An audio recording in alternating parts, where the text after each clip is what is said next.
Assalamualaikum warahmatullahi wabarakatuh. Alhamdulillah wa syukrulillah wa bini'matillah, la hawla wa la quwata illa billah.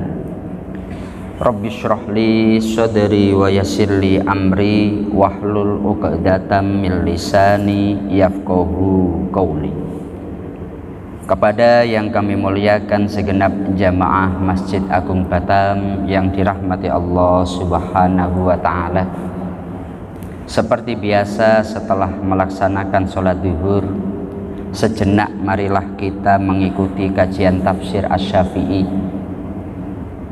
Semoga melalui kajian-kajian yang singkat ini bisa menjadi bekal bagi kita semuanya di dunia dan di akhirat nanti. Adapun pembahasan kita pada kesempatan kali ini dalam surat Toha ayat yang ke-15, Allah berfirman, Bismillahirrahmanirrahim.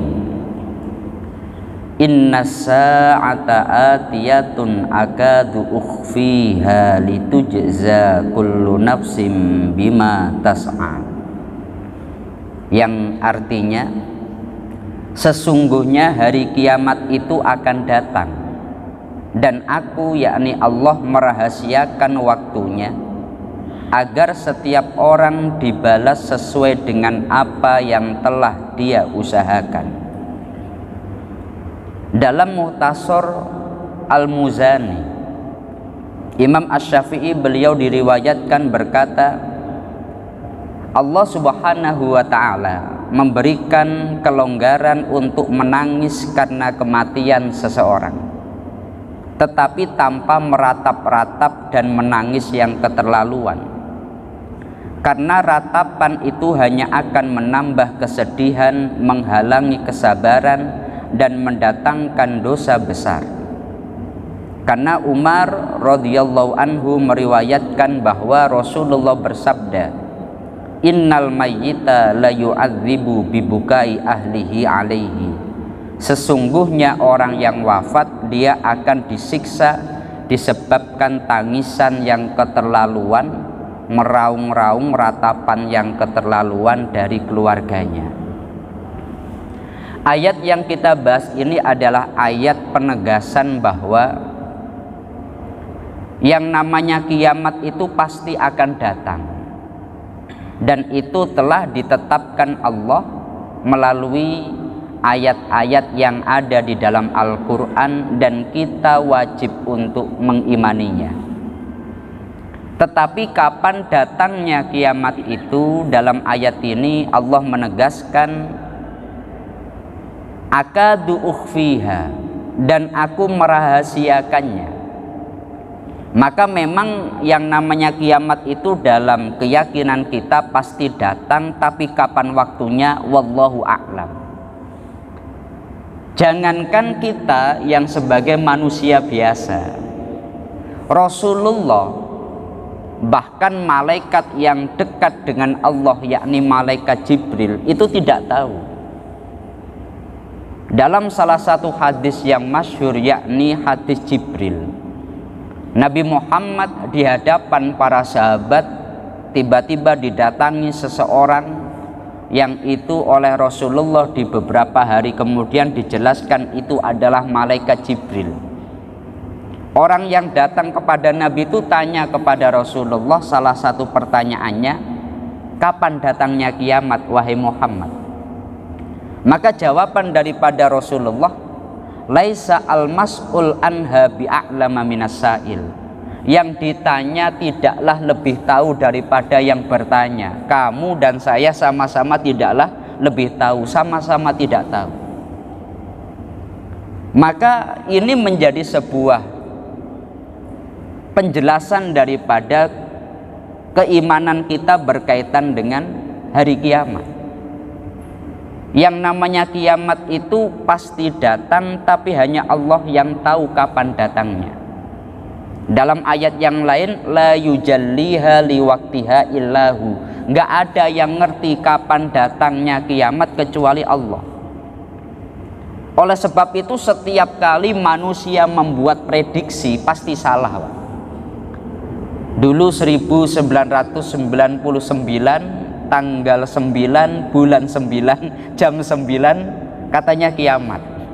Ternyata sampai sekarang nggak terjadi. Katanya 2012 itu juga kiamat. Ternyata nggak terjadi. Prediksi kita pasti salah.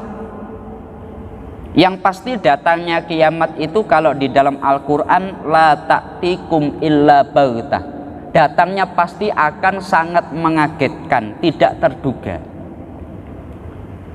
Tapi kita perlu bertanya, kenapa kok kiamat yang menjadi sepenting itu? Karena akhir daripada dunia, akhir daripada makhluk ini, tapi kok tidak ditentukan kapan?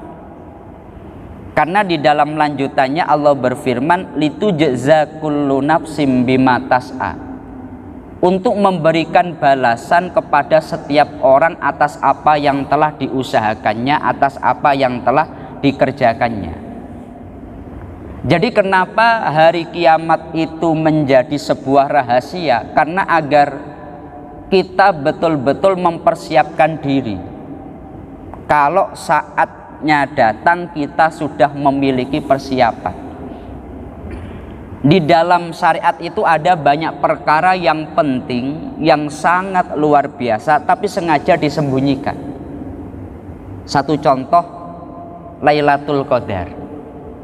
Inna anzalnahu fi Lailatul Qadar.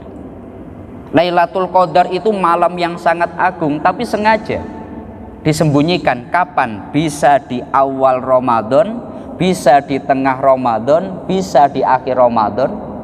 Bahkan kalau menurut madhab Maliki bisa terjadi sepanjang tahun. Artinya tidak harus Ramadan. Satu contoh, yang namanya hari Jumat itu ada yang namanya waktu mustajabah. Tapi kapan waktu itu? Ada yang mengatakan saat di antara dua khutbah, ada yang mengatakan sebelum sholat, ada yang mengatakan setelah sholat. Hal-hal yang menjadi sangat luar biasa ini sengaja disembunyikan atau disamarkan, dirahasiakan, agar kita memiliki perhatian. Sepanjang Ramadan kita harus berusaha semaksimal mungkin kalau pada saat itu Lailatul Qadar kita mendapatkan satu keberkahan yang luar biasa. Sepanjang hari Jumat kita hendaknya semaksimal mungkin untuk ibadah. Kalau pada saat itu pas waktu mustajabah, maka doa-doa kita akan dikabulkan. Pun sama seperti itu. Saking pentingnya hal ini kalau kita rujuk dalam sejarah Al-Quran. Al-Quran ini adalah wahyu yang diturunkan Allah kepada Rasulullah dalam kurun waktu 23 tahun. Ayat yang terakhir diturunkan 9 hari sebelum Rasulullah wafat, itu peringatan tentang hal ini. Wattaqu yauman turja'una fihi ilallah thumma tuwaffa kullu nafsim ma kasabat wa hum la yudlamun. Itu dalam Al-Baqarah ayat 281. Yang maknanya takutlah kalian semua pada satu hari yang dimana kalian semua akan dikembalikan kepada Allah, dan semua manusia akan mendapatkan balasan atas apa yang dikerjakan.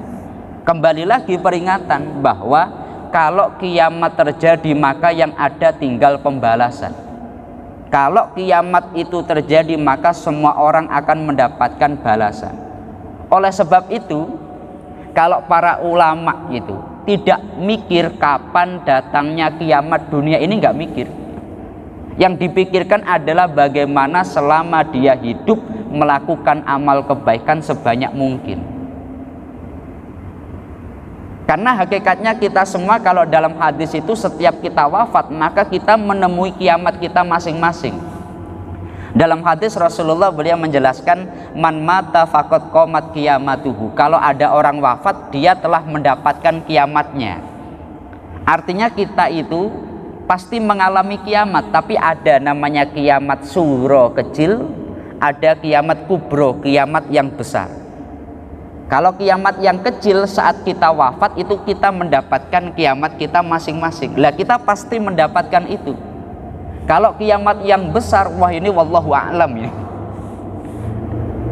Makanya sampai saking pentingnya hal ini ada namanya Ustadz akhir zaman gitu. Kalau dipikir dengan adanya Rasulullah itu sebetulnya kita sudah di akhir zaman, Mbak. Karena Nabi Muhammad itu kan Nabi akhir zaman. Dengan hadirnya Nabi sebetulnya kita di zaman akhir. Tapi mulai Rasulullah sampai sekarang 1400 tahun lebih kiamat belum datang. Loh kenapa? Ya karena memang Allah yang tahu kapan pastinya. Yang bisa kita lakukan adalah mempersiapkan diri. Oleh sebab itu dalam hadis Rasulullah beliau menyampaikan, dunia mazra'atul akhirah. Dunia ini sebetulnya adalah ladang untuk akhirat. Maka karena kita pasti akan mendapatkan hari pembalasan itu, kita semuanya pasti akan tidak mampu menghindari hal itu. Yang kita persiapkan adalah bagaimana menghadapi itu. Satu contoh kengerian hal itu, kita tahu yang namanya syafaat. Rasulullah beliau mendapatkan syafaat paling agung. Dalam hadis itu, nanti di yaumul mahsyar itu semua manusia itu bingung.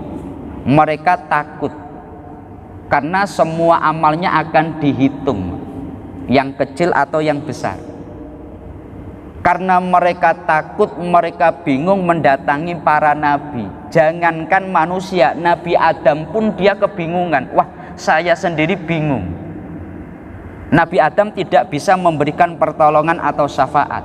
Datang kepada Nabi Nuh, datang kepada Nabi Ibrahim, nabi-nabi nggak ada.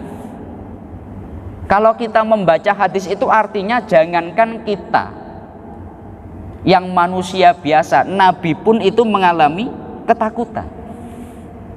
Artinya dari itu maka mari kita mempersiapkan diri kita selama kita oleh Allah masih diberi kesempatan, selama oleh Allah kita masih diberi nyawa, kita melakukan amal sebaik yang kita bisa. Makanya alhamdulillah hari ini kita bisa melaksanakan sholat duhur, maka nanti asar kita juga bersama-sama mari melaksanakan jamaah sholat asar. Mari kita tingkatkan. Kenapa? Karena nanti kita semuanya pasti akan mendatangi satu hari yang litujza kullu nafsim bima tas'a. Semua manusia akan mendapatkan balasan atas apa yang dikerjakan. Dan kita harus yakin dengan kita jamaah, dengan kita duduk di majelis ilmu, dengan kita ibadah, balasan yang kita terima nanti pasti akan baik di sisi Allah Subhanahu wa taala. Semoga ini bisa bermanfaat. Mari kita tutup dengan bersama-sama membaca surat Al-Fatihah. Semoga Allah menjadikan kita semuanya golongan orang-orang yang husnul khotimah. Al-Fatihah. A'udzubillahi minasyaitonirrajim. Bismillahirrahmanirrahim. Alhamdulillahirabbil alamin arrahmanirrahim maliki yaumiddin. Iyyaka na'budu wa iyyaka nasta'in ihdinas siratal mustaqim siratal ladzina an'amta 'alaihim ghairil maghdubi 'alaihim waladdallin. Amin. Kurang lebihnya dari kami mohon maaf. Akhirul qauli wallahul muwaffiq ila aqwamit thoriq. Wassalamualaikum warahmatullahi wabarakatuh.